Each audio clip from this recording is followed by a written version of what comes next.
This is the 19th season of Bass Talk Live. BTL is presented by Bass Cat Boats, Strike King Lures, Aftco, Pro Guide Batteries, X-Zone Lures, Shoreline Boat and RV Repair, Spro, Gamakatsu, Big Bite Baits, The Bass Tank, Denali Rods, Beatdown Outdoors, and Sunline.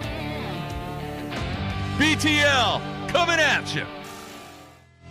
Good morning, and welcome to another exciting edition of BTL Bass Talk Live, where we are going to talk about bass fishing. Yes, the studio is set up for two people because we have an in-studio guest today.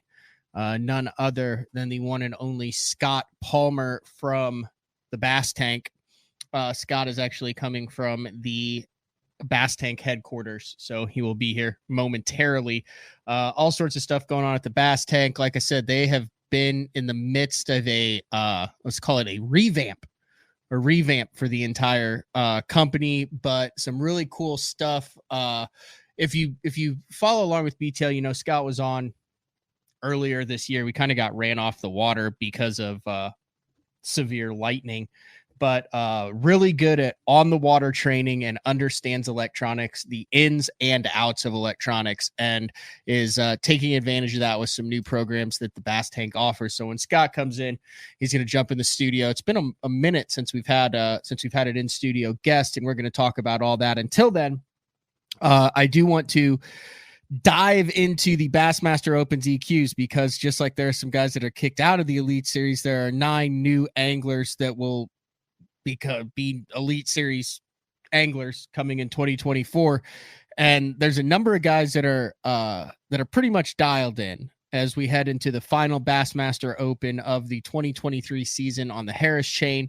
I've been talking to some of the guys that are down there now. Since I'm not in the tournament, I can't talk to them about the tournament, basically doing the reporter thing, but I do know that in the MLF event that was there last week, I think I heard something like 90 to 100 guys locked down into a Popka. If you remember, that was kind of like the secret lake on the Harris chain that guys, that a couple of guys could go down and basically guarantee good finishes. But it'll be interesting to see this year, because of the hurricane that came through last year, how that fishery will fish differently. I always thought with this schedule going into the final stop of the season that Florida would be a total wild card, and the top of the standings are pretty much set. I think that the top 5 anglers, so Kenta would be 5th right now, but JT Tompkins and John Garrett are in no matter what. They could zero this tournament, not show up, do whatever. As long as they're in, as long as they show up to that tournament and fish, they're in. So JT Tompkins, John Garrett, you can say the same basically for Trey McKinney and Robert G in the top 4. Then you have Kenta. So it's the top 9 in the points. But Kenta is an Elite Series pro, so he double qualifies. So it's basically going to go down to the top 10. So this is where things kind of get interesting. You have Kyle Patrick and Logan Parks with a little bit of a cushion in 6th and 7th with 1304 and 1294. But then it's going to be a dogfight for those last 3 positions. That's Jamie Bruce, Canadian Jamie Bruce in 10th, Tyler Williams, who won an open on Watts Bar in 9th, and then Kyle Austin, who guides, I believe, on out there in the Carolinas. Really cool dude, busted his ass this year. He is in 8th. So then you scroll down. This is where things get really interesting, because they have 1286, 1271, and 1263. So 1 point out is Wesley Gore. 7 points out is Sam George. Perennially, if Sam George fishes, he will be contending for the last spot on the Elite Series. Every single year that he's fished, I think he got like a boat accident last year, so he didn't fish last year. But other than that, he is always in the mix. Same with you have Logan Johnson in 13th with 1255, but same with Joey Nania Bad luck for Nania at Watts Bar. You know, he was in the squarely in the mix to qualify for the Elite Series pretty much every year that he's fished it. It had some electrical, some boat motor issues, and lost basically half of his day on the first day at Watts Bar, but he is still in it. He is only 12 points out of that final 10th spot, and then 15 points out is Bobby Lane, and that is the absolute wild card there. Bobby kind of controls his own, well, he doesn't control his own destiny, but he does in a sense, because you know he's that tight with 15. But you would expect Bobby Lane, MLF World Champion, Red Crest Champion, Elite Series Champion, $1 Million Club, definitely probably one of the top, I'd put him in the top 50 professional anglers right now, going. Jumped into the Opens, left the Bass Pro Tour, I believe, as the defending, or as the reigning, kind of when that all went down, the reigning Red Crest champion, jumps into the Opens. And if you look at his finishes, he has been living on the edge. Bobby's finishes this year, we had him on BTL, but 59th, 76th, 17th, 31st, 67th, 44th, 10th, and then 57th at Lake of the Ozarks. This is an event that I expect Bobby Lane to be in the top 5 in. I don't know how the scopers are going to do here. I think it's either going to be one or the other when it comes to the live scope anglers. I think it'll either be dominated offshore with shell beds, brush piles, and canals and grass with a jerk bait and a drop shot, or you're going to have, I don't see Bobby Lane doing that. I see Bobby Lane getting up there, doing what he does in Florida on the Harris chain, and making a push, just like we've seen so many of those other professional Elite Series top level anglers do with Jason Christie and Greg Hackney and Scott Martin and Mike Iaconelli, just to name a few. It's amazing how they can come into these Opens, and when the chips are down, come through and qualify for the Bassmaster Elite Series. So Bobby Lane in 15th. Hopefully, I don't know if he's going to be big on updating his bass track. Hopefully they'll have someone with him, because I think there's going to be a lot of a lot of drama around that cut line. He's in 15th. Jacob Bigelow in 16th, and then an angler that we have had on BTL following every single Bassmaster Open this year. You have Ben Milliken in 17th. So he's got 1232. He's 31 points out. So Milliken has to do his part, and he has to hope that the field comes to him. One of the interesting things that you don't realize in the Bassmaster Opens is how hard it is to move up in points as the season progresses. That is because anglers drop. Guys like me, I'm on 40th in these points here. I don't have any reason to go. I'm an angler that is going to cause a point discrepancy, 1 point, because I'm not there. So there's fewer. The Opens points works on 200 points, 200 for first, 199 for second, 198 for third. You're trying to accrue as many points as you can.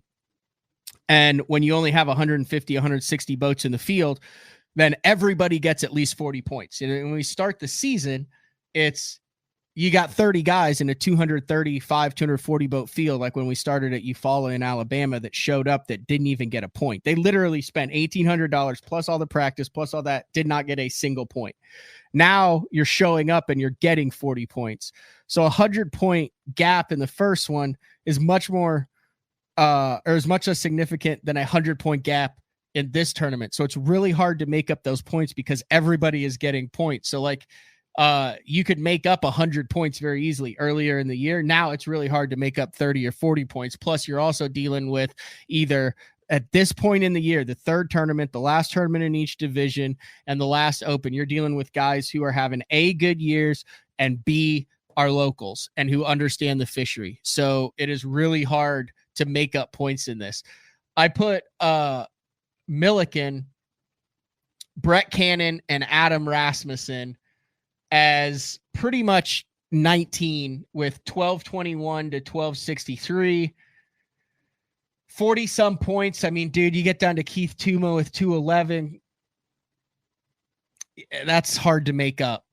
Realistically, I mean, we've seen crazy stuff happen, but realistically, Bobby Lane has a 15-point lead over Jacob Bigelow in 16th. I would put Bobby Lane at 15th as a guy who, A, can control his own destiny a little bit, and B, has a legit chance to jump in. There's a lot of these guys that are locked in, but also when you look at it out with Nania and Bobby Lane and Sam George, all just outside, those are guys who know how to catch fish. And then you jump down Cody Stahl, Hightower, Upshaw, and Upshaw is not going. He's not going, and he's 1171 to 1263. He's 90 points out. That's how hard it is to jump out. But the field is taking shape. It's very interesting to see what's going on, and I will also be interested to see how Bassmaster. They've had 2 great live productions, both on Lake of the Ozarks and on Watts Bar. This will be live, the final event of the year on FS1, along with the coverage. You know, you go over to the website and it looks like they've put some riders and photographers with some of the top guys during practice, but locals versus scopers, maintaining points versus tracking down guys. As we head into the final Bassmaster Open of the season, I think that Bassmaster has done a very good job with all 9 of these tournaments of separating the pretenders from the contenders and creating some drama, especially in the second half of that cut line, and generating interest for the Bassmaster Opens. All right, we're going to take our first break of the show. When we come back, we're going to dive into some bass tank related things, some electronics related things, and Scott should be here by then. So it is BTL on a Wednesday. We'll be back right after this. The new Puma STS has been redesigned from the ground up. With the angler, design, function, and performance in mind, nothing on this new offering was compromised, and the only thing carried over from the previous version is the name. Based on the Soft Touch series hull that started with the flagship Jaguar, this new model is nimble and performs incredibly well at all speeds with either a 250 or 300 horsepower engine. Featuring a new 96-inch wide-body footprint, this hull measures out at 20 foot 7 inches in length. Industry-leading design coupled with tournament-winning performance. The Puma STS from Basscat. Feel the rush.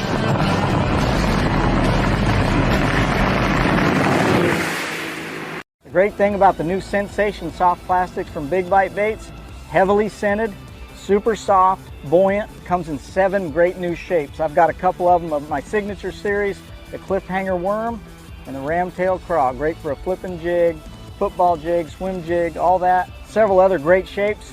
Really excited about it. We've worked over the last year, catches fish all over the country, and I think it's going to catch fish for people everywhere you try it. The Spro Little John crankbait has been around for almost 15 years, and it is one of my go-to crankbaits whenever I need a fish in the boat, so you can never have enough new colors. That's why Spro's coming out with a handful of new colors, including Pearl Shad, which has this bleached out white look, but it's got this pearlescent, really pretty. We've got Copper Shad, which looks amazing in the water. It's got that purple flake on the back, really pops in the water. And then if you want some real pop, we've got Sparkle Shad, nothing but sparkles all over this thing. And then last but not least, we've got the matte Sexy Shad, just a really different looking color for a crankbait. So you want to give them a little different look, that matte Sexy Shad is definitely the one to go with. All these colors are available in the original Little John and the MD.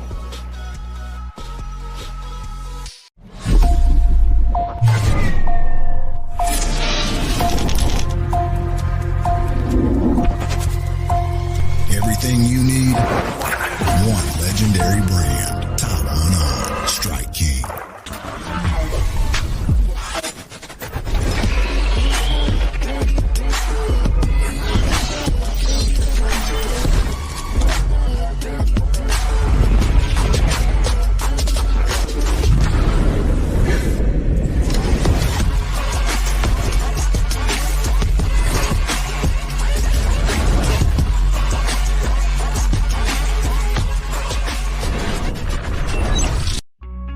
Series Pro Daryl Gleason here. My Pro Guide batteries keep me going on those long tournament days and long practice days. Always plenty of juice, never fail. The best part about Pro Guide batteries, it's the people behind the company. They have over 40 years experience in the battery business, keeping all of us fishermen out on the water longer, catching more fish.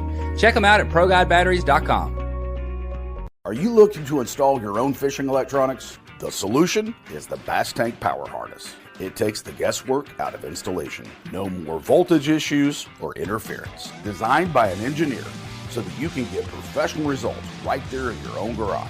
Installation done right with the help of the Bass Tank Power Harness. You can feel confident knowing that your installation was done right. The Bass Tank Power Harness. Give us a call or order yours today at thebasstank.com. Get the best patterns backed by tournament data. Start by finding the best 10% of your lake. Know exactly what to look for and what to throw. After that, just put them in the boat. Try the Deep Dive app today. Look at that beast right there. All right, welcome back, BTL. Here you go. Scott Palmer has made it to the studio. I was talking, Scott, in the first segment of the show about the Bassmaster Open points. You're a tournament fisherman. There's a lot on the line for these guys. You got three guys in JT Tompkins, John Garrett, and Trey McKinney, and I'll throw Robert G in there who are basically locked in. But you take an entire season and put it down into 3 days in Florida. That's interesting. Yeah, it is. It is. So it's been kind of fun to watch this year and, kind of see how the everything has played out, the ups and downs for each guy. And it also shows you that there were some guys that just how valuable points are in every tournament. And because there's some guys that didn't have the best finishes, yet here they are right there at the top and with an opportunity. And it just shows you got to keep grinding. And but you know what? There's worse places to be. Yeah. You could be in 40th sitting in a studio, not even in Florida. Yeah, that's right. That's right. And but also fishing. I mean, this time of year in Florida, I can think of worse places to be. Yeah, no, it's interesting. Bobby Lane definitely, I think, is in the catbird seat here. Yeah. When it comes to it, but I want to ask you that because obviously you are the owner and run the Bass Tank, which is what we're going to talk about today, the Bass Tank Academy and all that. But a lot of those guys at the top. Let me pull that list up again. There's been a lot of talk about technology and the use of forward-facing sonar, which we've seen on the lives, which we've seen on how the tournaments have been won with JT Tompkins, Garrett, Trey McKinney, Tyler Williams, a lot of those guys.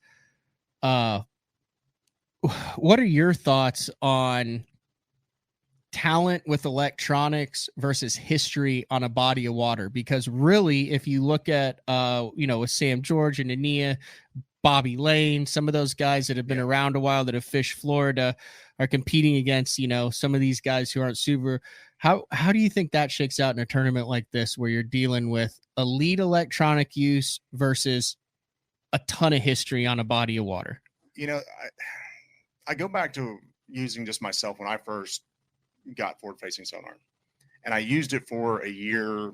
I'm primarily a bass fisherman, and it was really before the bass fishermen had really grabbed onto it. Mm-hmm. And what I said was, if you took this off my boat right now, I'm a better fisherman because it helped me understand fish behavior. Right. At the very least, it broke some of the thoughts that I had always believed. It improved some theories and just disproved others that I had about fish. And so I think that it's kind of a clash of both, because it definitely evens the playing field. Mm-hmm. And I think this one tournament, it may not play out, because anything can happen. Because the thing that forward-facing sonar does that if you know the history of a place and say, hey, this holds a lot of fish and it holds the right fish, what you may not know is it holds a lot of the right fish. But if you just happen to pan over, how many times have I panned over and seen this roamer out here that I would not have known? I was catching fish here, but my kicker was out here by itself. And that may be what that could change the whole, outcome of the tournament, even though this guy was historically doing well and doing everything expected to do. Well, another guy just may have happened onto one fish. Now, I'm not saying he wasn't a good fisherman in the right area, but because he was really, really leveraging it, and it is kind of interesting to see how like different guys leverage it, because it's not the same. Different guys use it for different techniques. I love looking at I'm going to jump into the Elite Series, Santee Cooper. Luke Palmer wins it. And he's sight fishing with forward-facing sonar. Now, I was kind of chuckling when I saw that. I'm like, I wish not all of this was shown, because, we've been doing it for several years. But that was shallow water. So it's not just a deep water. It's how many guys are doing that. He was in forward. Some guys are in perspective, landscape scout, whichever you're running, but the side, the kind of the more broad sideways view. So this would be really interesting. I know that may not answer what. No, it does. And this is a point. And Pete mentions it. He said Bobby's going to have to be careful with history and just find the active fish, which I think he will. But I kind of ran into this at Eufaula. Not that I by any means of a juggernaut at Eufaula in Oklahoma, but I kind of knew how they were going to go down. And after having fished that, not relying on live scope and watching how that tournament went down with guys who not only had never been there, but had never heard about it and really didn't have much access to information, either because they didn't know anybody or all the good information was already purchased. Hold on. I lost my train of thought there. Let me get back to this. There's a weird dynamic where you are almost at a disadvantage on fisheries that you have a deep history with and are really good on when it comes to the two ways to approach it. Because a guy like Bobby Lane is not going to go down to the Harris chain and go scope canals, grass beds, shell beds, and random offshore fish with his forward facing sonar, a jerk bait, and a drop shot. He's going to go, because he's won $500,000 on that place doing what he's done for the last 20 years. He has to relearn or completely go away from everything that has worked before. Whereas you get a Tyler Williams or a Jamie Bruce or a JT Tompkins who can go down there and they don't have that history that Bobby, so they don't have to unlearn and relearn anything. They just go do what they've been doing all year. So it's almost an advantage to have less history on some of these bodies of water, which is a weird dynamic when you talk about for the last 30 years, how important history and experience and knowledge has played at the professional fishing level. It absolutely is. And, you take the Harris chain specifically. This is where I think, this is why it's going to be interesting to see how this plays out. You take a guy like Bobby Lane. Harris chain is a large, they call it the Harris chain of lakes. What it is, nine lakes, all connected with canals.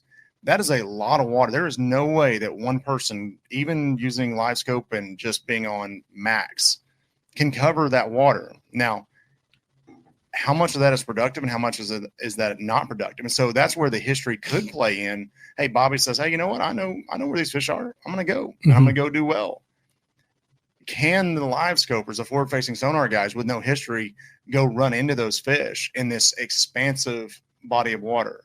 And you take some of the other bodies of water. Yeah, they're big bodies, but they still have key spots. There, you can still break it. This down. has winning spots in 7 of the 9 lakes. That's exactly right. And so it's going to be really interesting. It's going to be, I think it sets up to have an awesome finish. I've been excited to watch this one and see how it plays out, so it'll be very, very curious. Are you Dr. Seuss fan? I like Dr. Seuss. Yeah. So he's got one of his books or whatever you want to call them. It's called the Zacks. Do you remember that one? Oh yeah. That's when you've got like a north facing Zacks and a south facing Zacks, and they meet and they're not inbred. They're ingrained in their DNA is they never take a step east or west. Yeah. So they meet each other. It's kind of like the unmovable force and the something. The unstoppable force and the immovable object or whatever. So these last 3, I'm looking at these points because these are the guys. There's basically, I'm saying there's 3 places. There's going to be 3 places up for grabs. Let's go 4. Let's go Logan Parks, Kyle Austin, Tyler Williams, and Jamie Bruce. Based on the year that they've had, the guys I know, I can't see any of these guys tanking. Yeah. You got the $1 million man in Logan Parks You've got a guy who spends probably 320 days a year on the water guiding for multi-species out at Santee Cooper and Kyle Austin. You got one of the hottest young anglers fresh off a win in Tyler Williams. And then you have a very talented Canadian angler in Jamie Bruce. Yeah. I can't see any of them bombing this event. But then you go down to the guys who are looking to move up into it, and you do Wesley Gore, Sam George, Logan Johnson, Joey Nania, Bobby Lane, Bigelow, and Milliken in 17th. Well, there's 3 or 4 guys in there that I can't see not making a move. Yeah. Not top 10ing, not being like, oh, well, that's what he does. It's time for them to go. Yeah. So I legit think it's going to come down to, for 3 or 4 of these guys, I think the last 3 are going to be in by like 5 points. This may be one of the tightest, I can't tell you the history of it, but just on the gut feeling says the last qualifiers, the last ones in, it's going to be a really, really tight race. It's maybe one of the tightest margins of victory or qualification that we've seen in recent history. I'd be curious to know what is the tightest. I mean, I'm sure there's been this is it right now. It's definitely, as far as making it by far you have to have the highest average. So Jamie Bruce is in 10th, which it kind of surprised me. He's got 2 sub 100th place finishes, but he's got 104th, but then he goes 18th, 30th, 46th, 13th, 3rd, 122nd, and then 9th. So those average it out. But I mean, the guys cash a check in 1, 2, 3, 4, 5 of the 8 events. He has 4 top 20 finishes in it, which really average it out. So, I mean, in order to be in this thing, I thought it would take a 60th place finish. I mean, you're talking like a 40th place average, which is shocking in 180 to 230 boat tournaments. Yeah. So. And that shows you that there's been some consistency, at the top, I guess, if you will. It's you can't afford to have a bunch of bad tournaments. This is it's been a fun year to watch, just the way it's played out, with the younger guys, that's they're 21, they're 18 to 21. And like I said, there's a number of ways that those anglers have arrived at those results. Yep. And it'll be interesting.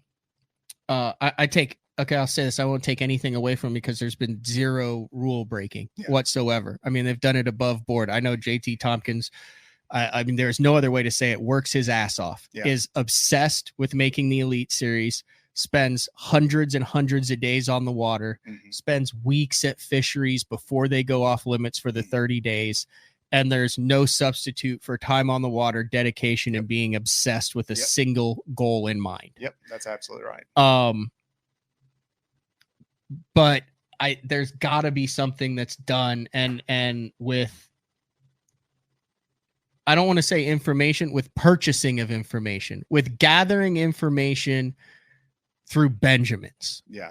And I think, and without throwing anybody under the bus, I mean, there's just been rumors that that's been done at a high level with lots of dollars by certain anglers.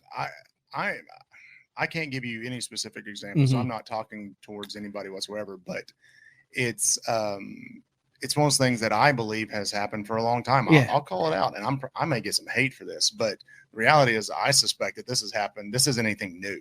No, it's not. And I get information for damn near every tournament that I fish on the Bassmaster Opens. Yeah. I've never paid for information. I've never bartered for information. But like, if I've got a buddy on that lake, I'll call and say, hey, what are they doing? Where it is? Can you got anything? I've gotten waypoints before. Yeah. I've given waypoints to other guys before, but it's always been because of an established relationship that I've had. It's never been a business transaction. Right. Does that make sense? Right. Absolutely. So I'm not sitting here saying that I've never, that I think it's bad to get information. I think, we talk fishing. People who are in fishing talk fishing. And we saw on the BPT when they had hey, you can't talk about anything with fishing or anything. It was really weird because then people had to learn the other guys' kids' names and understand that there is life outside of fishing and talk about non-fishing stuff.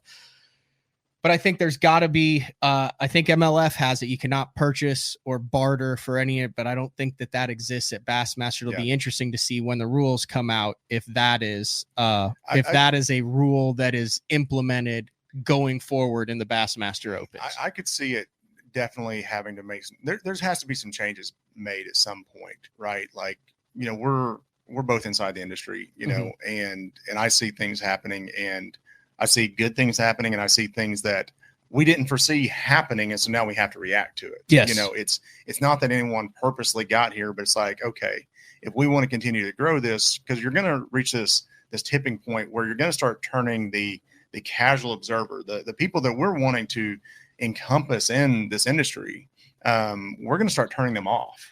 But do you think the casual observer even knows any of this? Like when I turn on motocross or bowling or even golf or anything, do I know or care what's going on behind the scenes there? I don't think so. I think it's because it is, but at the same time, like that keeps you at the casual observer level. And when you say, okay, I'm going to, hey, I'm going to get a little bit interested in this, and I'm going to watch this next week. If you watch it for very long, you start picking up on little things, and you start saying, hey, this guy, after he finishes every race, someone always hands him this can of this certain energy drink. Cool. Okay. Yeah. That's promotional stuff. We have to do that, whatever. And then you start realizing that guy doesn't drink that particular energy drink. It's actually probably, but that's not helping him in his finish though. It's not, but I know in that case it's not, but I'm just saying, like, there's little things that are going on that it kind of makes this big wheel that is the industry. The fishing industry is huge, and that is bass, crappie, walleye, catfish, striper. I mean, anything it is a huge industry, and bass has done a very good job. MLF has done a very good job of continuing to push the age limit down. And what I mean by that is, when I was in college, there was no college fishing. Yep. When I was in high school, it started the thing. first one that I fished, there were 34 teams in the national championship at the Little Rock, Arkansas. And did you have any support from your school, anything like that? We had no, they didn't pay, because we had to be like a club for a number of years to show before they got it. We had Bassaholics that gave us some money. We had Terminator spinner baits that gave us a little bit, and Falcon rods. And that was it. And and Mark Jeffries from Bass. And you got to use the logo. That was about it, right? Yeah. That was it. That was the support of now they're offering full scholarships, and now there's high schools. I mean, at all sizes of high schools with high school fishing. And so they've done a very good job of extending that. They even have junior divisions now, and so, but are we doing it the right way? That's the question. And it's great that we're offering this out, to these younger generations, because that's what's going to be the future of our business, of our industry, of our way of life, if we want this to continue. And so, but do we make it so tough where you take this kid who's got this dream of being on the elites, and he says, I have to buy information at a very high level. There's difference in, like you said, having relationships. We all talk. I've got friends that live on different bodies of water. If I get a tournament there, if it's within the rules, I'm gonna just kind of pick their brain, and I'll freely give any information that I have. Not trying to violate any rules, but I'm not gonna go pay for it. And so at some point, there's some rules that are going to have to change, I think. And I want to say there's a difference. So Clay says, it's hard to force rules. I get it. Hard to beat a team of anglers. I have no problem competing against a team of anglers. Hell, people might say, and we don't really share a lot of information, but to some extent, me and Andrew Upshaw brought a team. I mean, we're figuring it out. And the guys that I call, I think that is part of the sport. That always has been part of the sport. And it always will be part of the sport. Now, when you're working with a team, especially if it's a fair team, an even team, that's a double-edged sword. Yeah. Because now your winning spot may become a top 10 spot. Because if you're working with a team, you've got to give up that juice. If this is a properly functioning team and not a dysfunctional team, because there's a lot of those where, everyone shares information until you find the winning spot. And then that, that's the guy who all of a sudden jumps from different partner to different partner to different partner but a true team, what you don't understand is, yes, it'll probably be easier if you work with a team of guys to cash checks. Yeah. It will be much harder if you work with a team of guys to top 10 and to win events. Yeah. That's why you see guys that historically do outside the box things typically run as lone wolves. Yep. Dean Rojas is a perfect example of that. He believes, and especially during his run of top 10 angler of the years and during the Frog, that he had a bait that no one else had, that he was better at it, that he fished it in a way no one else did. And he would rather go into each tournament pure with his intent and suck on his terms and win on his terms than have to share that with other people. A lot of people took that as a standoffish guy who didn't want to have any friends. No, that was Dean going out and doing his job so he could pay the bills for his family and fish a pure tournament. Right. So there are benefits, but also a lot of detriments to working as teams always have been and always will be in every single sport. You travel with guys, you work with guys. I don't see anything wrong with that at all. No, and I don't either. And that's what it boils down to is, I mean, every sport, racing, you talk you about have teams, you have teams, and there's times when your teammate blocks screws the guy or helps you. Hey, this guy, my teammate's getting the win today. And what was that movie? Talladega Nights. I mean, come on. It was always Ricky Bobby and Cal Norton never got the dub. Never got the dub. But so there is that. And, I like getting information. I'll give information to my friends, but I've never had the advantage of having a team. But I actually probably am a little more along the Dean Rojas school of thought. If I'm going to win, I want to win on my own volition. If I'm going to suck, hey, I sucked and I'll wear it. My best lessons have come from me sucking. I'm like, well, okay, then, if nothing else, I know not to do that. But there's nothing wrong with teams. If you say, you know what, I'm good with this. That's okay. In my opinion. Yeah. Like I said, it's a slippery slope, and you can't take anything away from any of the anglers that are doing it now because it's not illegal. Yeah. And then I struggle with the, I wasn't planning on going into this, but I find this interesting because, I mean, you're a fish head, you think about stuff too. And like I said, we will get into the Bass Tank Academy and that later, but I struggle with the, we'll call it a moral dilemma, right? So there are some guys that say, it's not illegal, but your intent is to gain an unfair advantage and it's a gray area. Yeah. But then you can take the flip side of that and say, okay, it's either legal or it's illegal. There is no gray. Yeah. If it's not illegal, then you're doing nothing wrong and you're maximizing your playing field. And if you're not taking advantage of that, then you're not fishing at the best of your abilities or taking advantage of every resource that's available to you. And you're an idiot for doing that. So I'll make it very simple. I am trying to get an unfair advantage every time I'm in a tournament. Absolutely. And you say, well, hang on, Scott, that's kind of, what are you saying with that? Well, if I'm using some sort of bait scent that I believe in, I'm not going to name any specific, but if I'm adding scent to my bait, if I'm using a specific bait because I believe that bait is going to give me an advantage, but not an unfair advantage, advantage. But what makes it unfair? Okay, so right now we're gonna argue what the word unfair means. Right, exactly, and that's where it comes down to. What is unfair? Anybody else could have gone and bought that scent, right? Yep. That bait. They had that same opportunity, unless it was a bait that I specifically designed, had a specific.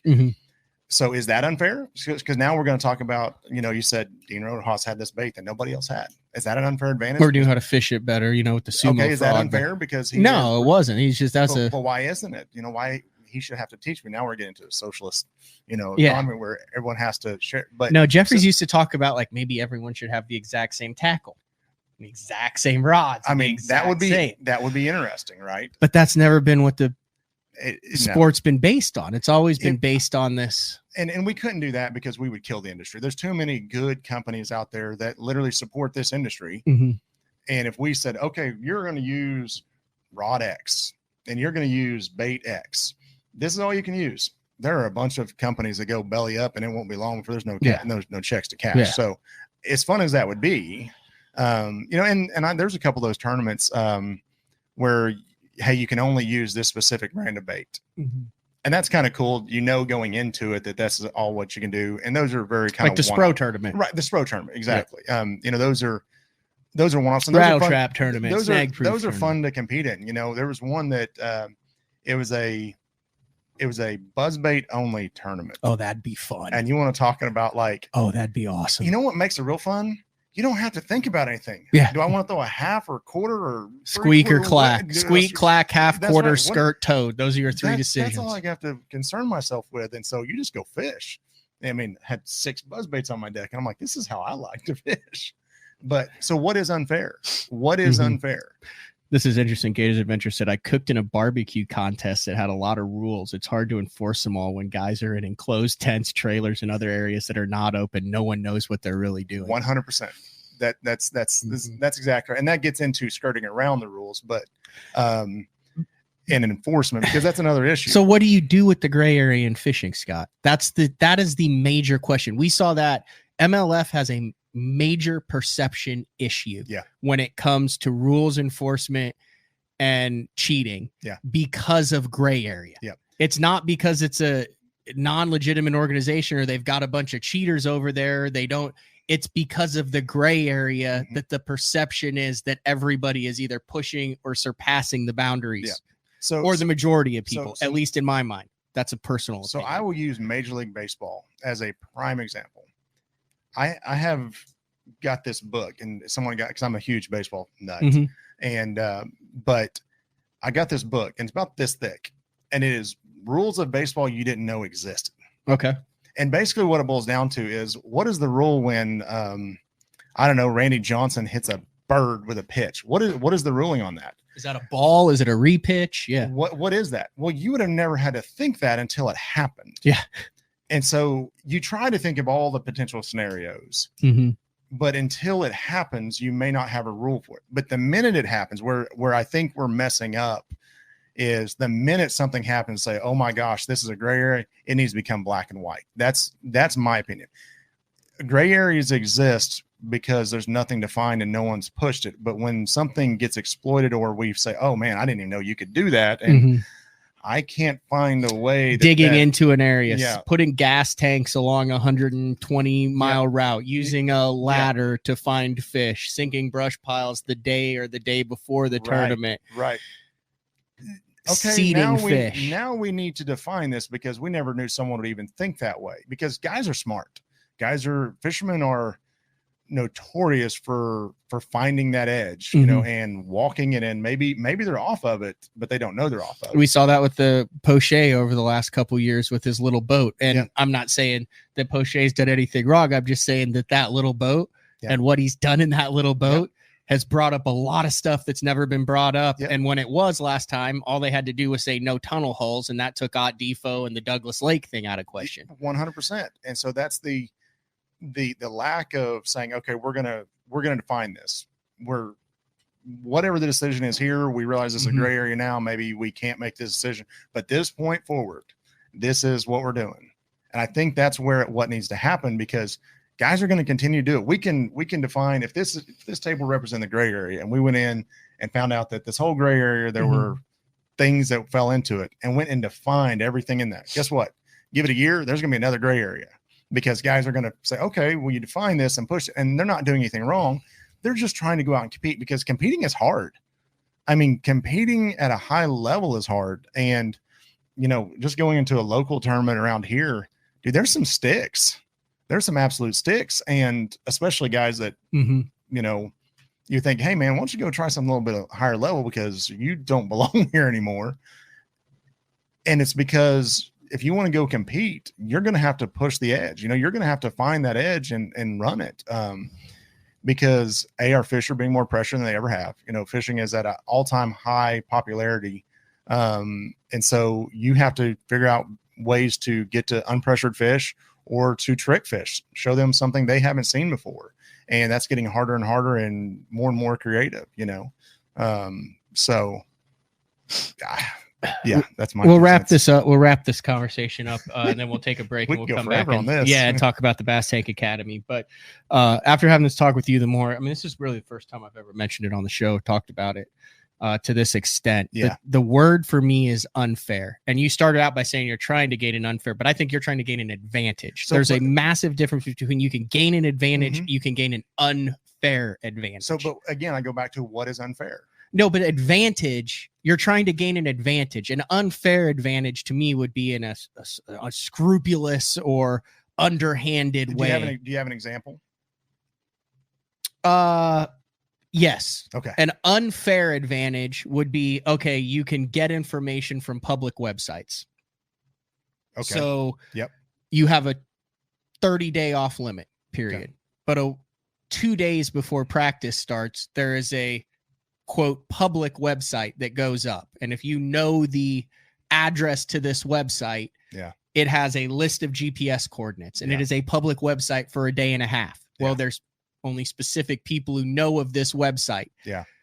That is an unfair advantage. Now that I agree is that is not unfair. That is just, to me, a flat violation. But it's a gray area because it's a public website. You're not limiting it to anyone. It's just because you don't know it exists doesn't mean that you can't. But how did you become aware of it? So that's what I'm saying. That to me is an unfair advantage. An advantage would be, hey, I think this scent, or I think this transducer is better, and I am going to learn how to use it or adapt it. That's the difference to me between an unfair advantage and an advantage. What you're talking about there, that's a coordinated advantage is what that is. And because with the way websites work, there's no way that would actually populate in a couple of days. You would have to know to go type that in. You couldn't do a search for that and it show up quick enough. It would be so buried in the Google Analytics. So that's not a gray area. That's a violation. That's the difference is, I'm sorry if you did that and you say, oh, well, it's public.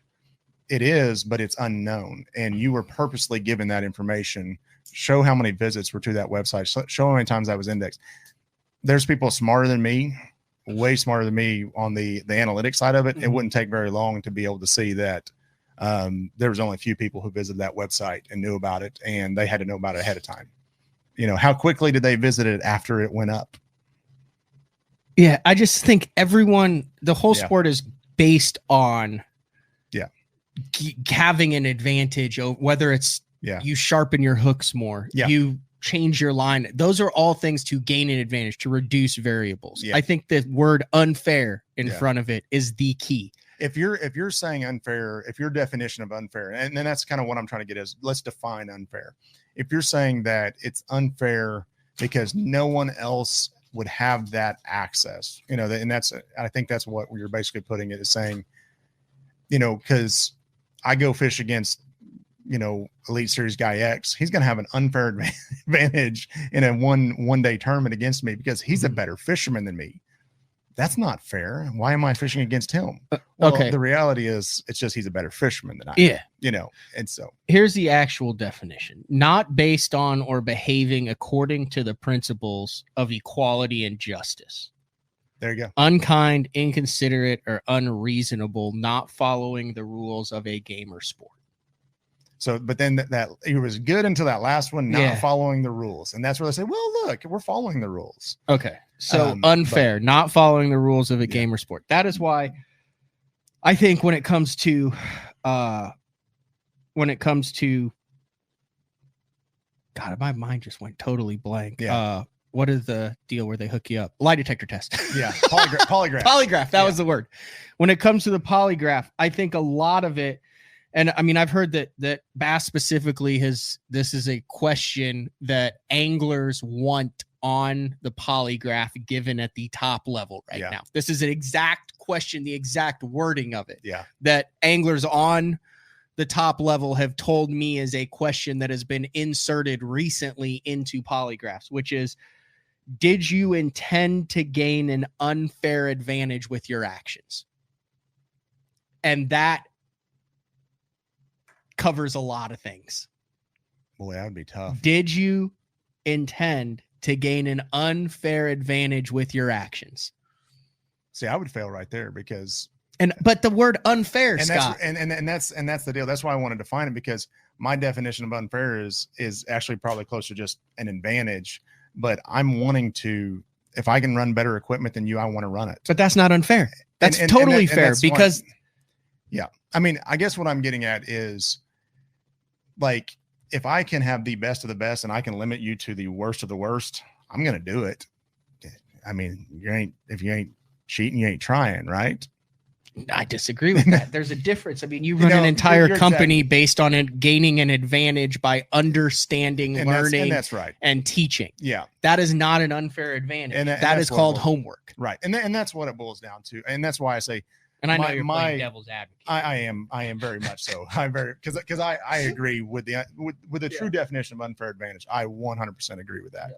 That is, let's make this as fair as possible, because it's tough to compete. I mean, like I said, I go back to it's tough to compete, and make no mistake, guys, I want this to be fair. I'm very much playing devil's advocate. I'm not advocating for truly limiting certain guys to certain equipment or whatever.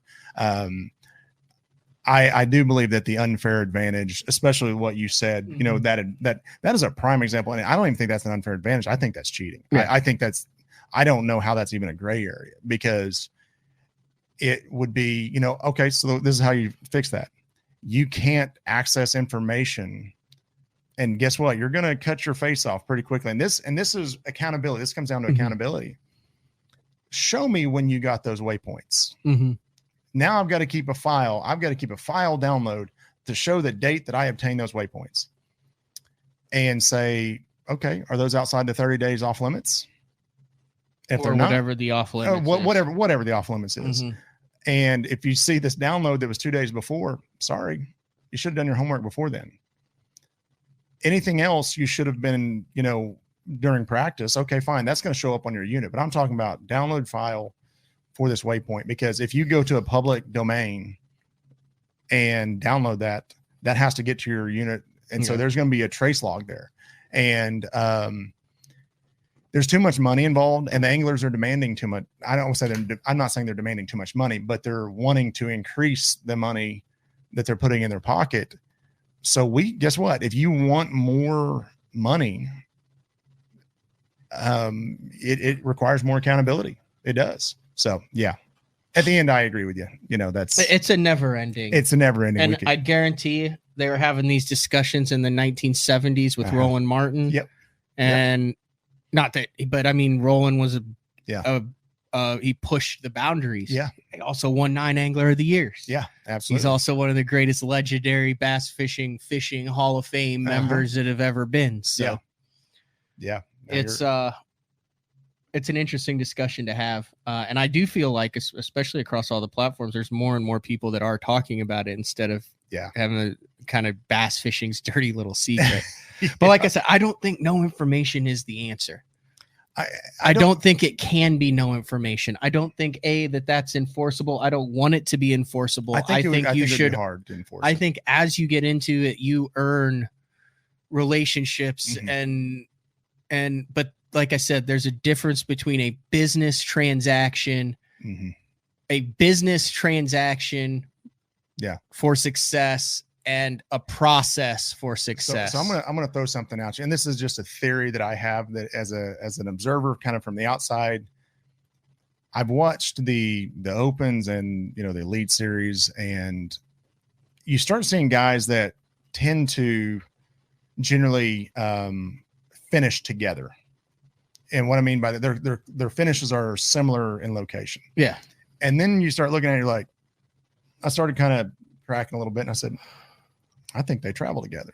And they're not doing anything wrong, because I'm pretty sure that's well within the rules to share information with competitors, right? Every tournament 100% goes down all the time. Right. I call exactly. That's constantly during the time, and unless I'm freaking smashing them, then I'm like, I'll call them whatever. But you know, and so I will tell you that watching it and seeing guys place together, like, oh, they're traveling together. I've kind of watched, and you can kind of see these guys are talking, and their practices are going good. And now sometimes, you know, one guy, you know, even sharing information, you could say, Scott, go throw this, and this on this spot. That doesn't guarantee that I'm going to catch them, because my cadence isn't going to be the same. The timing may be wrong, you know, like bow position, conditions. I'm not the same fisherman you are. And so there is some of that factor in it. You know, the angle, it does come down to the angler executing, but it's just interesting to watch it. Do you remember when the underspin came out? Yeah. Remember that tournament when everyone smashed them, when no one had heard of an underspin outside of a few guys, and everybody at that tournament was out there in the middle of the creeks throwing an underspin? No. When was that? Huh? When was that? That was Bassmaster or FLW? That was Bassmaster. It was on what lake was that? But they were out there in like had it been a spotted bass lake. Was Yeah. it Hartwell? No, it wasn't. It was it Old Hickory. It was a spotted bass lake for sure. But it was like, I just remember and I'm thinking, cool, you know, I would have never figured out the underspin, but then I looked at all the guys that threw it, and they all worked together. Yeah. Well, look at the A-Rig in 2011, Yeah. Paul Ice. No one had ever heard of the A-Rig. Elias has one good day on the bridges with it, and all of a sudden, everybody has an A-Rig on day 3 of the tournament. Yeah, absolutely. Yeah. And I'm not mad at the guys. It was just like, okay, they clearly work together, you know, and that's just part of it. You know, that's definitely part of it. So, it is interesting when they talk about the polygraph. It's not like you fail or pass. You have answers, and then based on your answers, they go back through and they analyze. Well, why did this happen? What's your answer for this? What's your answer for that? Yeah. Like I've called the tournament director in a tournament, and I've been like, hey, I was idling back up to a spot with my trolling motor down, and I had my life jacket on. And I jumped up on the front deck and I made a cast, and my co-angler said, dude, I think your big motor's still running. And I didn't catch a fish. I didn't gain an advantage, but I was on the front deck and I made a cast without a life jacket on, and my big motor was running. Yeah. I said, what do you want to do with that? And he goes, did you catch anything? Did you gain an advantage? No. He goes, all right, I will make a note of that. Yeah. And if you get polygraphed and fail that question, now I'll know why. Yeah. And you'll be good. Yeah. Thank you for calling me. Enjoy your day. Right. Yeah. And that's the accountability, you know, because we've all been in situations where, you know, dude, you and I were fishing just a local tournament. Remember? I had motor issues. Remember that? Yeah. Yeah. And I'm calling the tournament director saying, what do I do here? You know, I was without a co-angler that day. And I think you didn't have a co-angler either. Yeah. And I said, what do I do? I called the director. I said, hey, what do I do here? Because I'm stuck. My day is ruined. I ran into this situation before where I can't bring my fish in. You know, I can't send my fish in. I've got to come in with them. I've got to leave my boat. Mm-hmm. And the tournament director said, hey, you know, this is a weird situation, but if you want to park your boat, you can jump in with another and fish out of the back of his boat. Now, I don't know where that fell on those rules, whatever, but at least you'd communicate with the tournament director. Yep. We weren't trying to do anything. Now I ended up not doing it. I just trolled back and whatever, because I really didn't want to leave my boat floating around. That would have been weird. I've done that a lot. Especially I had one of those years where the shift actuator was just my arch nemesis. Yeah. I left that boat like in multiple states on multiple. I left that boat so much. I had a freaking sign pre-made that I would just put in my dash. That's like, I'm okay. Everyone's okay. Boat's broken down. No need to call anyone. Yeah. Throw that sucker up there. And I Wow. think I had 4 people bring me in that year. When you have to have a sign made that, you know, you're having a bad mechanical year. Yeah. So we've been there. I've had my own mechanical issues. All right. That's an interesting conversation. Yeah. And it could go on forever. Yeah. We're going to take a break. When we come back, we'll talk with Scott about a new venture that you just launched. I would call it a passion project. Wouldn't you? Absolutely. Absolutely. A passion project. It is Wednesday. Scott Palmer from the Bass Tank in studio. We'll be back right after this. Having confidence in your tackle while on the water is one of the main things to success, in my opinion. In the last couple of years with Denali, I've had just that. From anything from spinning rods, casting rods, tungsten products, even now to casting and spinning reels, I have the confidence to go out there and get the job done and know that all my equipment is going to handle it and do it just the way I want it. The thing about Denali is you've got great quality products at a great price point, so make sure you check them out. Have you considered purchasing new electronics for your rig? The type of mounts you choose to protect your investment should be part of the decision-making process. No matter if you prefer 1, 2, or 3 graphs up front, Beatdown Outdoors has a solution for you. Adjustable, versatile, rigid, and made in the USA.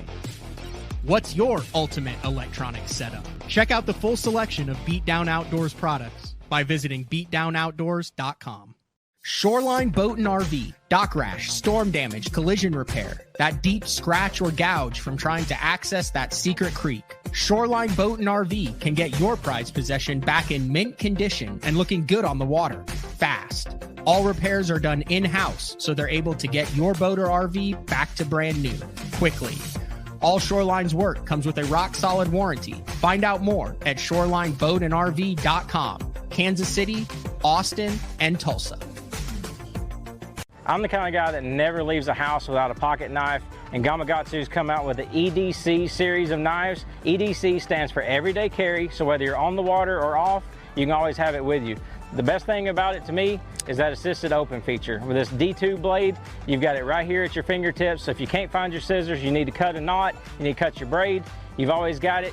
Make sure you check it out. Never leave home without your Gamakatsu EDC knife.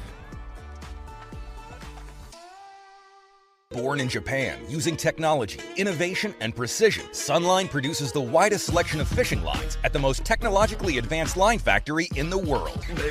Manufactured at the strictest tolerances to produce victories at the highest levels of tournament bass fishing. From household names like Christie, Swindle, and Cruz, to young guns like Cook, Logan, New, and Welcher, they all trust Sunline to take them to the top of the leaderboard. Choose the line that will give you the strength to guarantee your confidence. Sunline. Welcome back to BTL on a Wednesday, talking with Scott Palmer, owner of the Bass Tank in studio. Thanks for coming in studio. I know that's a little bit of a drive. Hey, it's all right. I prefer being in studio. It just it is much nicer. It is. I can read you. I still need to cut the backside of that it's studio okay. desk out. We'll get to that at some point. Yeah, I know. Well, that's kind of my job. So you've been a little bit busy, from what I can tell. Yeah. People are already chirping me that Texas is going to beat OU in the Big 12 championship. I didn't know if we were allowed to talk about, Yeah, we can talk Texas. about. Yeah. Are you an OU guy or an OSU guy? Huge. You're an OU OU guy. That's what I thought. Yeah, huge OU guy. Yeah. So I was I'll be the first to admit I was nervous going in. I didn't know what to expect, because my heart got broke last year. Oh, we got smoked. Yeah. Well, not just that, but with expectations, it looked like we were doing really well, and then the season kind of flipped on its head. And so I didn't know, I didn't want to get too high, and Texas is a good football team. And, but I think OU has made some very, very large strides. And I do fully expect to see OU and Texas in the Big 12 championship, which I think, let's just be honest, would be really, really funny, because the Big 12 does not like OU and Texas because they're a little move and just a final, little jab at the Big 12 as they leave. And, I could see Texas beating OU in the Big 12 championship game. I could see OU winning again. I think it'd be another bloodbath, be good football. Let's just call it what it is. Be good football. It would. All right. Let's get into this and I'll be able to share the screen over here on the Bass Tank. But I guess it kind of dovetails into what we talked about in the first segment. Yeah. Because information leads to education, and obviously education, when applied properly, leads to more success on the water. Yep. And since its inception in 2018, the Bass Tank has been all about upping your success on the water. What's your slogan? It's about catching or something like catching, that. Not fishing. Catching, not fishing. Yeah. And there's been a lot of changes with the Bass Tank over the past year. Yeah. So kind of start out, and they've been a big supporter of BTL for the last 4 or 5 years. But kind of start out on where you guys stand now as far as just Bass Tank that sells all the brands of electronics, installation, that type of stuff. And then we'll move more into the education side, which is really kind of the new developments recently. Right. Yeah, I mean, we're still the same company from a standpoint. We still can sell you any electronics you want. We're all the major brands, several mount companies, batteries. We do the installs ourselves, which, obviously we prefer, just because we want to make sure it's getting taken care of. But we also know that's not a reasonable expectation. There's no way that every guy in North Carolina can drive to me. I have a few, but that's just not realistic. And so that kind of dovetails into what, we started the email address, specifically for your listeners. And part of that was because we got so many calls. And we probably have conservatively more than 50% of our calls are from non-customers wanting tech support. I mean, that is a very high number with the call volume we have. And as much as I would love to help every one of those people, at the end of the day, I am trying to run a business, and unfortunately customers had to, kind of take precedence. And so we can't serve everyone the way we would want to. And that's kind of dovetailing into the academy, is how can we serve everyone and make everyone a customer essentially, and give them the support they need. And the academy was something we, honestly, I'm not going to tell you this was something that just came up overnight. This has been on our heads for several years. It just it's not been able to get it off the ground. And, this year, with some of the changes, I said, we're going to lean into this hard. I firmly believed into it, kind of get back to our roots of teaching people how to use their equipment, and not just the people. I don't care if you didn't buy your electronics from me, come sign up with the academy, and we're going to teach you how to do it, and we're going to support you. And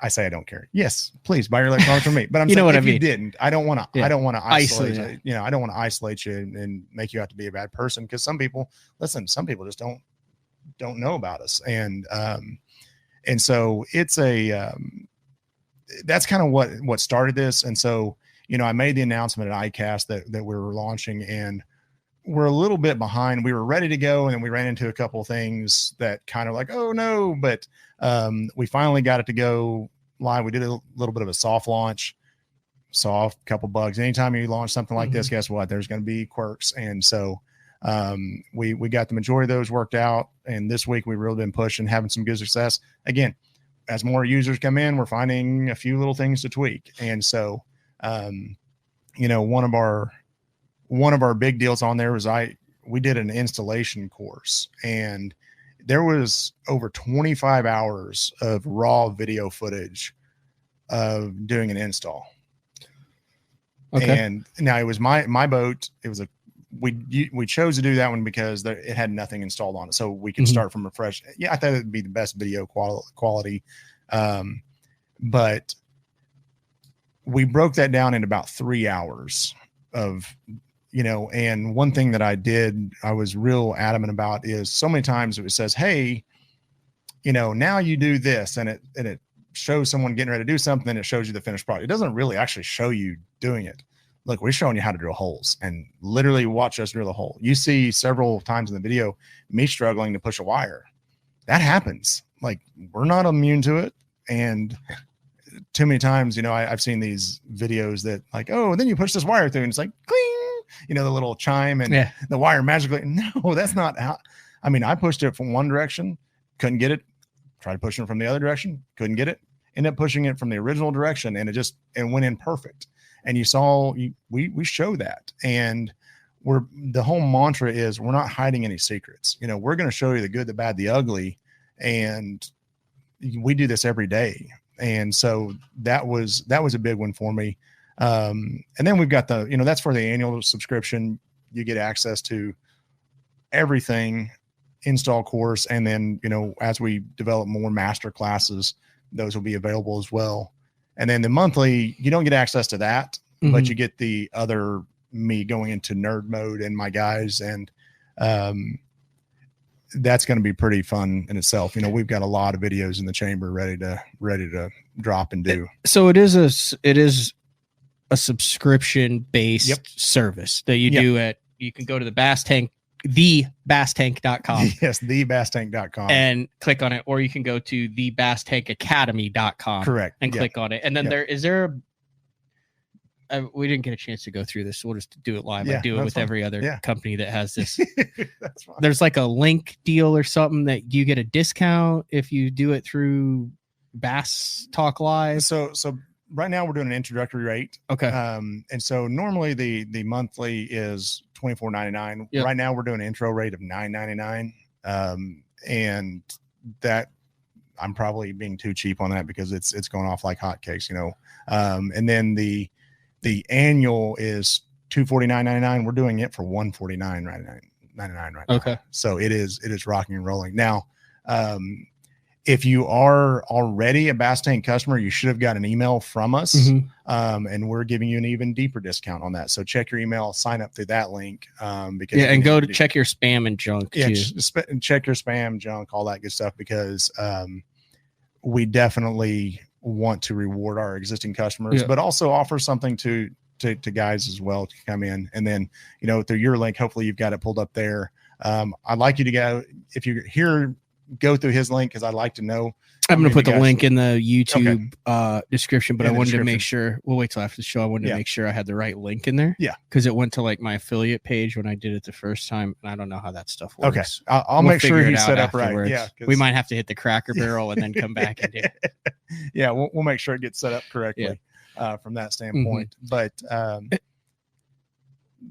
that's, and it was funny when you and I did the On the Water show. Yeah. Okay. Yeah. That's where I was going with this. Is this like on the water type stuff? Because I didn't know anything about everything. It's everything. There's a lot of on the water stuff. There's some where I'm just sitting in the classroom, doing whatever. It's everything in between. I wish I could just set everything aside and just go make all these videos, because my head is full of all these videos to make. And it comes down to time. I mean, there's a lot of time invested in making just one video. And so we're going to continue to pour into it. I've got several guys, my pro staff is going to add it into it.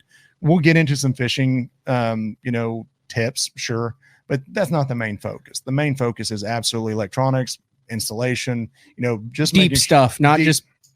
My question is, what is this going to offer that a guy can't just go YouTube? Okay. And I'm glad you asked that, because I was going to lead into it.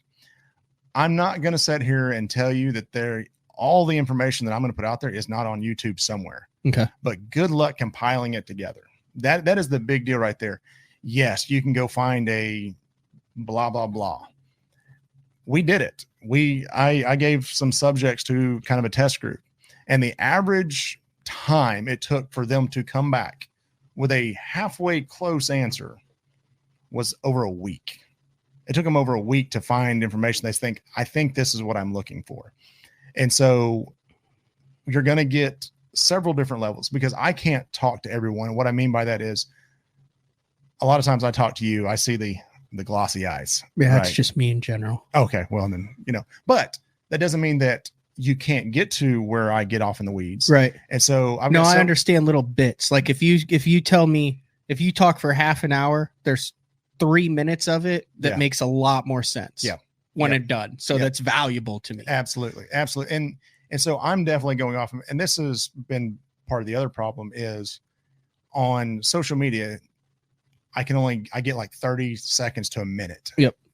And half the time when I get done talking, my camera guy looks around and goes, that was 5 minutes. Well, that was the information I'm trying to get out. So this gives me an opportunity to really nerd out. And so I'm excited, as you can probably hear, because I get to nerd out. And but I've got other guys that are going to give some of the we'll call it the upper level stuff, the higher view. So then you can kind of understand that maybe. And then when Scott gets off in the weeds, you can follow Scott into the weeds a lot easier. And so I think it's got something for everybody, from that standpoint. But this is the idea of, dude, we're going to get into some electrical theory, some Ohm's law. I just tell you, I had one of the guys email me after our On the Water, and he was like, hey, you said this, but isn't this what it really is? And that was actually, he was 100% right. And I actually ended up calling him, and we got to nerd out for a while, and it was really fun. It was really fun because he understood it, and I could go to that next level with him, and it was awesome. But for everybody else, what I said was absolutely true until they can understand that. Then we can go to that next level. And that's what the Academy is going to do. Those 3 minutes that you say, well, now you can go back and rewatch it and get another 3 minutes and get another 3 minutes, get another 3 minutes. And so that's the passion about this, is it's really trying to educate and empower people. And then what's really cool is, Denali Rods has come on as a partner. And so we're going to do some Denali Rod giveaways. Nice. And, Academy customers are going to get Denali Rod discounts. So you'll get a code every time you sign up. You'll get the discount code. I have an idea. You have no deal? An idea. Oh, you have an idea? An idea. Yeah. Can we, do you have the ability to give away subscriptions? I do. Can we give away a subscription to the biggest skeptic and one of the hardest BTL critics, but he never misses a show? And then Absolutely. he can come back with a recap on what it's like. Yeah, absolutely. All right. That I think if you're a regular listener, that would be Clay Williamson. Yeah. So Clay, we'll give him a code or whatever so he can get in. Yep, absolutely. All right, and then he can come back and check in and be like, holy cow, yeah, this is legit. Yep. Or if it's not, he'll let us know. And that's it. And here's what I expect to happen. Clay's going to come back and say, all right, I see where they're going with it. And he's going to want to see it in 6 months. But Clay, I'm going to give you the full year so you can see what this thing builds. So why don't we do this, Clay? You see it now and see where it's at in 3 months and 6 months, and you just be our guinea pig. Can we do one more? Can we do two? Yeah. We'll okay. Do two. His name is Bastards Fishing, BASSTURD, but he compiles all the stuff from all the day fours. Doesn't miss a show too. He's also got to leave for work too. Those two right there. Okay. Yeah. Two OG BTL. Now he's way more positive than Clay, so you'll be guaranteed a great feedback from him. Clay, I welcome feedback, whether it's good or bad. I really do, because I want this product to be something that is not just snake oil. Do you want him to email you or me?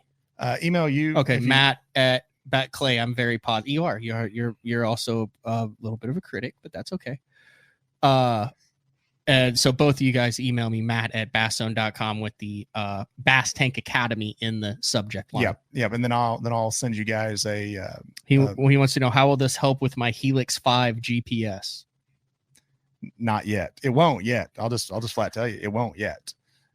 I can only cover so many brands so fast. But okay.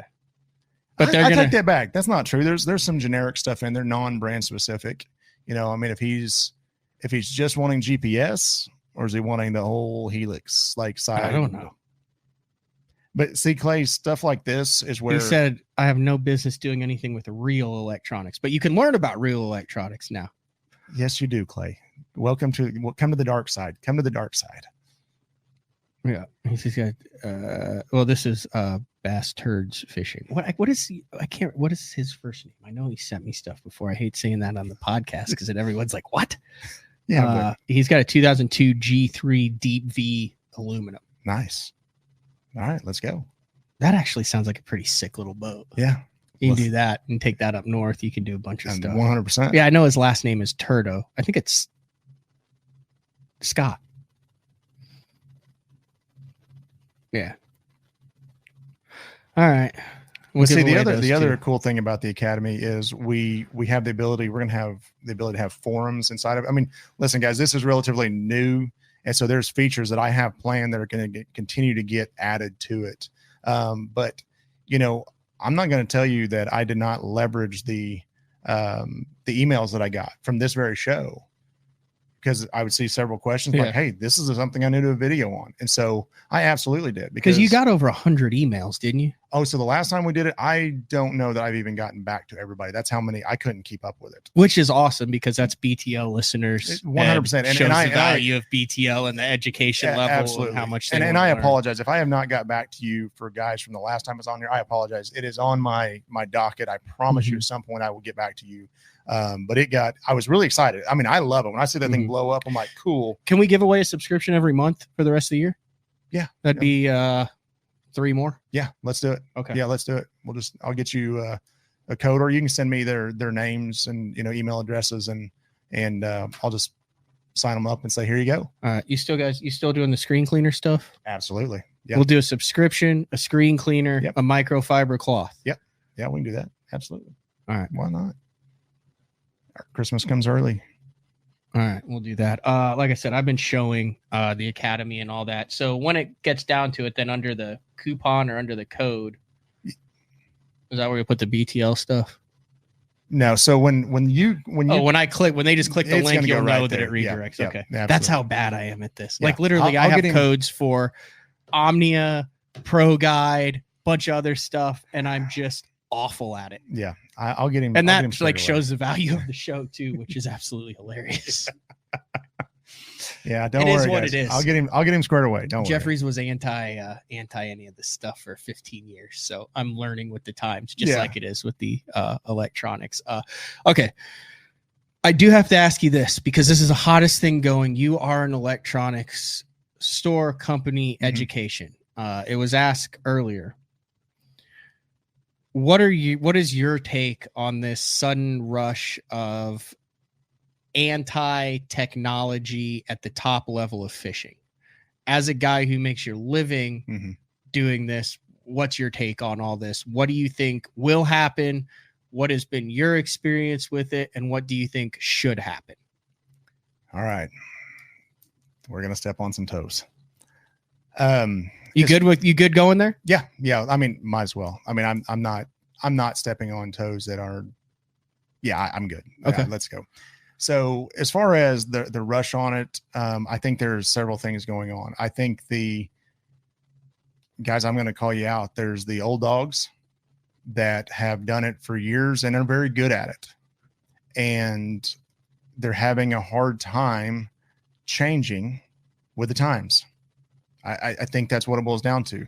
And what's happening is they're a little bit frustrated that some younger guys who are really good with this technology are able to come in and have success as quickly as they are and not pay their dues. So from my standpoint, that's what it feels like in a lot of ways.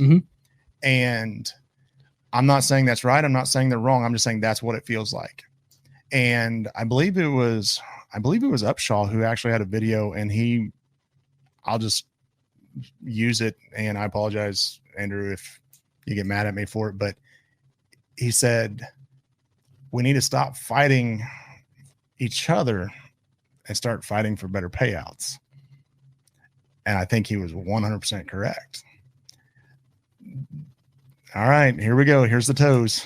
I'm going to catch some backlash for this one. I think nothing is going to happen. I don't think they're going to limit forward-facing sonar. They can't afford to do that.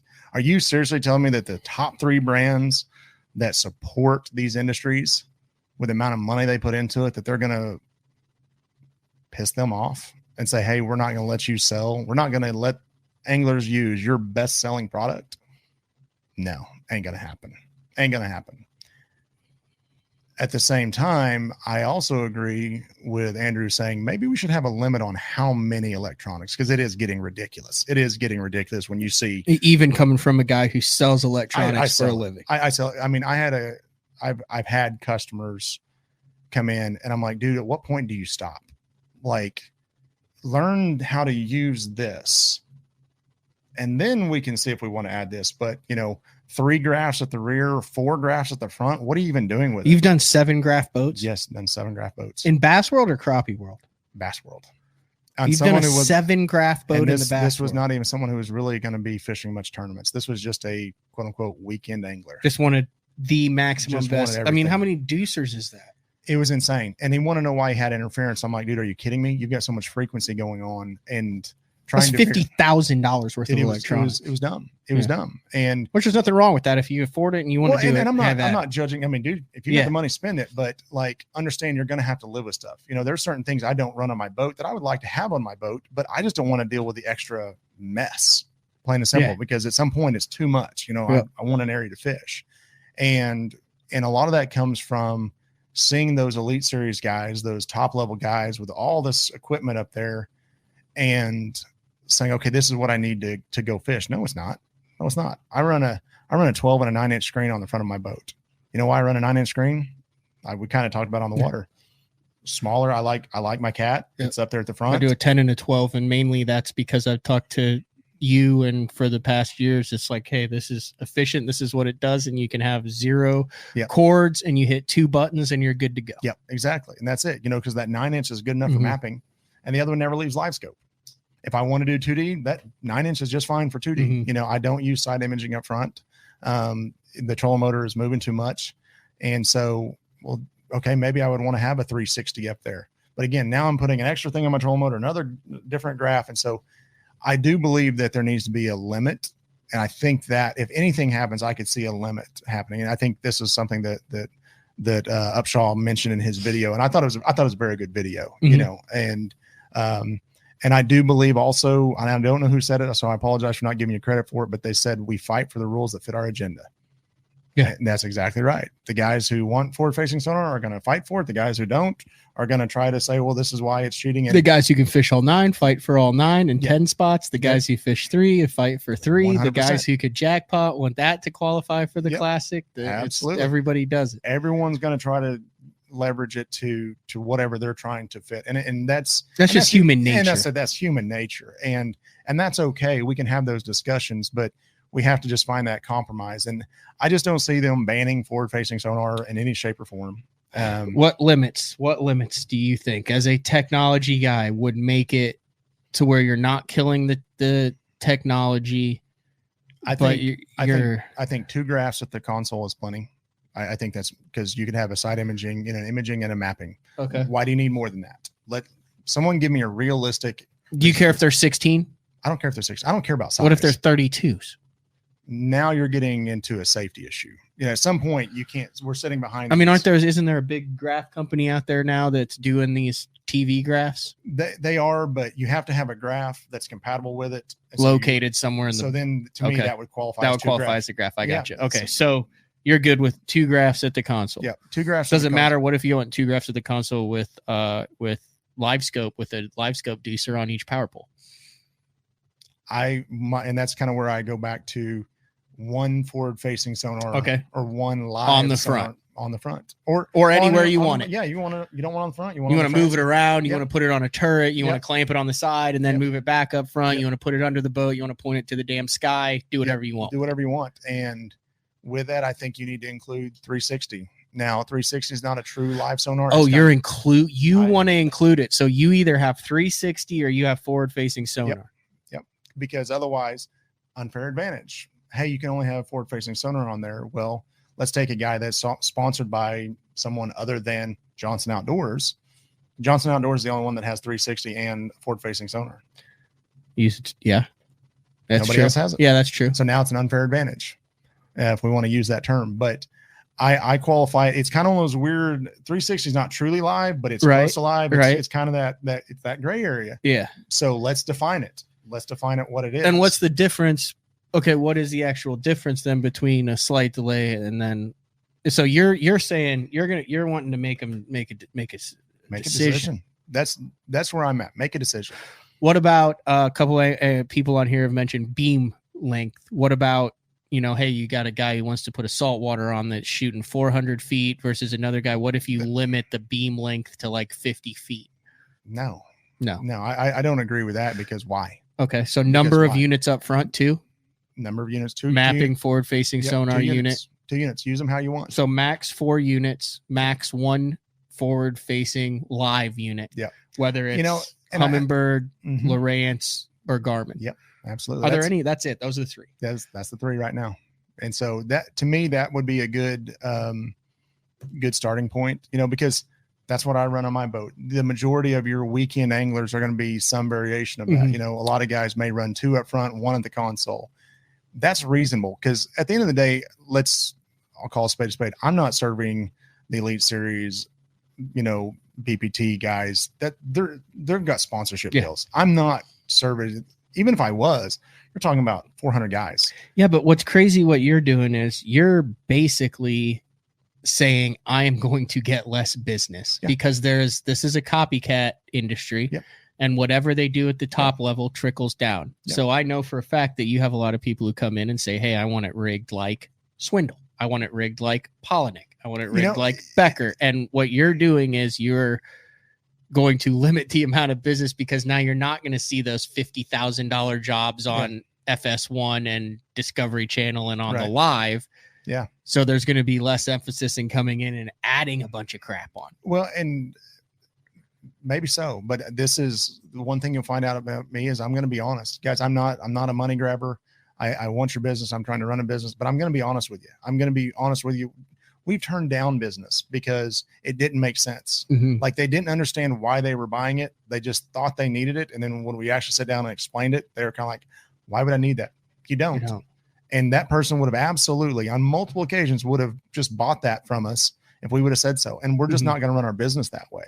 And so, to me, the other side of the token is real estate is at a prime. I'll just say it that way in a boat.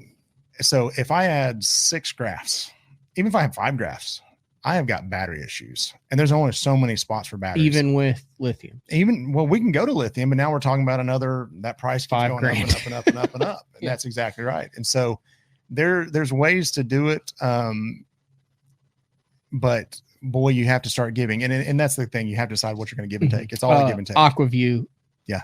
What are your thoughts on that just as a whole? We're in Oklahoma. I feel there like, are very few lakes in Oklahoma that it would be. Dude, up north it is. I know.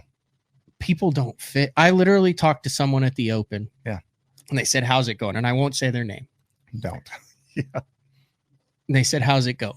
And I said, good. I said, I'm getting a few bites. Yeah. Good ones, big ones, 5-6 pounders. They're like, what do you mean? And I'm like, I'm getting a few good bites. I think. And they're like, you're fishing? They were dumbfounded. Yeah. And I said, yeah, it's practice. Yeah. And they go, why do you not have an Aquaview? And I'm like, I don't know. I mean, I'm from Oklahoma. I've thought about it. He goes, dude, I haven't made a cast in 3.5 days. I'm like, well, how do you know what's there? He goes, I drop the thing down. I bang it off the bottom. I wait and see what smallmouth come in. And he goes, if they got a little mouth and a hump on their head, he goes, I know they're a 5-pounder, and I mark it and I see how many are there. And he goes, dude, I've got like 20 schools. He goes, you're freaking wasting your time. Yeah.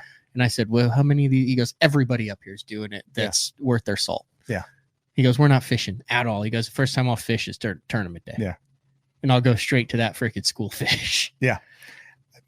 Is it in the rules? Like we sell Aquaview. We've got a good partnership with Aquaview. Yeah. I have an Aquaview in my boat that I take in and out. When I go up north and I'm fun fishing, you better believe that's in my boat. And it's really fun. You know, a lot of it I'm doing for content because it's really cool to see them fish come up there and do it. But should that be included in forward-facing sonar? Is live cameras like that too? I think that's a practice thing. Again, define it. You know, like you're not allowed to use that in a tournament, are you? I don't know. I don't think you are. I don't know. I think it's different for each organization. I think you can drop down and see what's in there on tournament day. You know, there's some that won't let you use it at all. You know, it's no skin diving, no scuba diving, and you can't get in the water. This is the same conversation before the internet was around that guys were having about guys hiring single engine planes to fly over bodies of water to take pictures and see where the grass was, where the clear water was. This is nothing new. This is just the 2023 version of what has been going on since the 1960s. Yeah.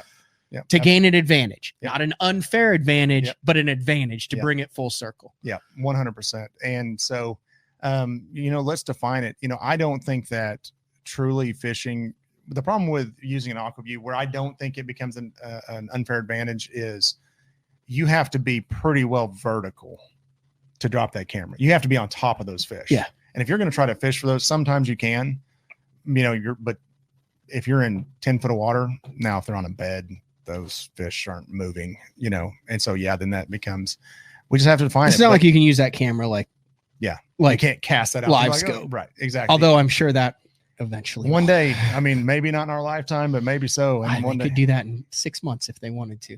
You have a telescoping pole that goes down. You could have it on a turret. You could turn that camera whichever direction you wanted to. It's going to be crazy to see what happens, you know? And so so here's what I think. We need to get this stuff defined now before we have the next big technological breakthrough. And we're so far, like, we don't even know, you know, whatever. You guys go do what you want, you know, just, but whatever's out there, whatever, you're going to be on top of it. Yeah. That's absolutely. With the Bass Tank Academy. Yeah. Absolutely. And they're either monthly or yearly subscriptions. Absolutely. We gave away 2. We'll give away some more. $9.99 a month right now. You can just sign up for a month. This isn't an auto renew deal on the monthly. It is but if you sign up, and as long as I think it's like within a week before or 5 days before. So you can try it for a month, or if there's a course or seminar that comes out that you hear about, you can sign up for the month and get that. But I mean, there's a lot more advantages just for the year. There is. That's like I did with Johnny's app. Once I realized that it was legit, I just signed up for the year. He gave me a code and I was like, no, dude, if I'm going to talk about this on BTL, I was like, I need to pay for it, have it just like a working customer. Yeah, 100%. Did it. So I just bought the yearly, which I'll do for the Bass Tank Academy as well. Yeah, we'll get you set up from that standpoint. And you know, the other cool part about this is you know, Academy customers are going to be able to we're starting a loyalty program with a Bass Tank. and Academy customers are going to get some really special deals that, some, we'll call them rebates, I guess, on purchases for use of future purchases. So really excited about that. We've got some other partners that are coming on board as well that, it's the interest in it from the industry has been really, really high, surprisingly high. And so we've got a lot of people. I'm excited to see what this is. I put a point in it today. Hey, this is what it looks like and what it looks like in 3 months and 6 months, a year from now. And I'm probably going to look back a year from now and go, man, can't believe I launched it with that little That's bit. how it always is. That's how it is with this show. I've looked back and been like, I can't believe this is what we did a year ago. And then you look back 5 years when you thought it was awesome and you're like, God, this really, but that's the evolution. You've also done a little bit of a Bass Tank rebrand, some different color combinations, a little bit different look to it. Yeah. I think it looks good. Yeah, I think so. It was time, to kind of just freshen up, I guess, and I like it. And again, positive feedback from that, and it goes well with main guys over there, you, John and Jake, Jonathan Harrison, yeah, and Jake, and then Shannon Young is our marketing guy, and so and then Jesse's my install guy, so that's pretty much the team right now, and we'll probably be looking to hire somebody before too long because summer times are always a little bit slow, so we can kind of deal with more of a skeleton crew, but I suspect as we get into the holiday season, it'll probably kick off again, and so we'll want to staff up again and be ready to push this forward. Do you want to throw any contact info out if people have questions about the Academy that might lean them in a direction? If people have other questions, or are we keeping that on the down low for now so you don't get smoked? No, I mean, you can always reach out to us at contact@thebasstank.com if you've got questions about the Academy. You can always call us, straight up call us, right now, like I said, being in the summertime, late summer, early fall, we're kind of in that pre-holiday lull. And so my guys can definitely handle the phone. 918-509-7864. And then if you just go to the Bass Tank, it's like the Ohio State University. Yeah, that's right. BASSTank.com. You can fill out, you can message us, just put the name and contact info in there. 100%. Put in that contact, heard about it on BTL. Yeah, and that's it. Please reference BTL just because I like to know who's coming from here and, from that standpoint. But I'm excited about this. This has absolutely been a headache to get up and running. And Shannon, it's a passion project. And it's a passion project, and Shannon has done, got to give him credit. He has done a lot of work on this. I think the poor guy probably hasn't slept in a couple months. I didn't realize he was so into the whole cooking, barbecuing stuff. Last time I was there, we started getting into that, and then I started following him on the social medias, and he is dialed. Yeah. He's probably need to get him to bring a smoker up and smoke something. Bring some. I have to think about that. Do like one project at a time. Yeah, one project at a time. All right. Anything else you want to get in here? We're an hour and 40 minutes in. I mean, from the Academy, I think we're good from that standpoint. Are there any questions? How long do we have? We have however long we want. It's my show. Are there any questions that have popped up that we need to hit high level? Anything that I can actually answer, not have to?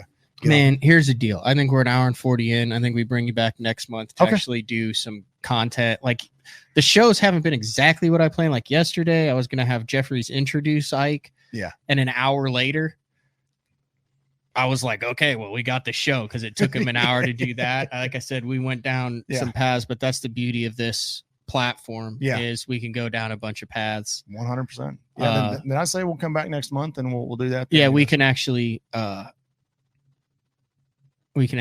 into that. Are you fishing lauder?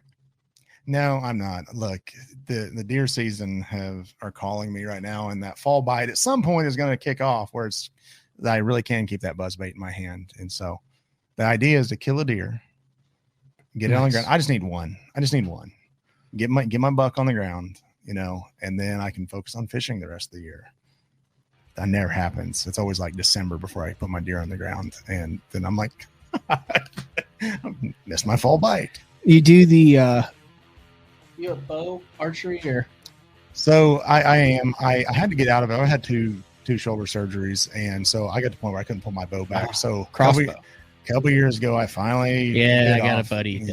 And I resisted it. Then finally I said, hey, I'm not breaking any rules, and I'm tired You're of out there to enjoy yourself. Yeah, and so it's like the forward face. It's like the live scope of bow hunting. Yeah, it is. And the purists probably hate it, and then there's a bunch of guys that go, "Dude, it's the same thing, just a different." And so it is, and it's probably a prime example of the flasher, side imaging, down imaging, forward facing sonar. Traditionalists or people who say I'm a purist, are you using a longbow? Are you using a recurve? Because even that has technology. What about a spear? You throwing a spear? Is that a machine point? I mean, back in the day, did they just tackle him with a rock? At one point, we're bashing them in the head with a club. I mean, so but even the club is technology. I mean, so it evolves, and it's funny. Like I am trolling a little bit, but I get it because I was the same way. I was like, man, I don't want to do a crossbow, but it also gets me in the woods. So go out and enjoy the woods. Let's stop fighting each other. Let's have fun making fun of each other a little bit. But let's just get out in the woods, get on the water, enjoy this. Let's make this fun. Yep. It's a great way to end it. Cool. Scott Palmer from the Bass Tank, the Bass Tank Academy. Check it out at thebasstank.com, thebasstankacademy.com. It's new, a bunch of stuff coming down the pipeline. Click on the link in the YouTube bio. I'll also put that link on the iTunes description. Nice. One thing, if I can jump in, we do have an iOS app and an Android app. So once you sign up for the Academy, once you sign up first, then download the app, and you can use your credentials to log into the app, watch it on your phone. Sorry, I forgot to mention that. Perfect. Yeah. Technology, baby. Thanks a lot. Appreciate it, guys, for jumping on. And tomorrow, Frank Scalish. Frank has a big show planned for tomorrow. Educate a lot of people. It's a fall show, including maps, baits, everything. So that first kind of transition. All right, this has been another edition of BTL. Bass Talk Live. Like, comment, subscribe, share, all that good stuff. You guys are doing a great job. I greatly appreciate it. Scott, thanks for taking the time to drive down here. I know it's about an hour and a half drive. Hey, thanks for having me. All right, we will talk to everybody tomorrow, 8:30 a.m. with the man Frank Scalish. Later.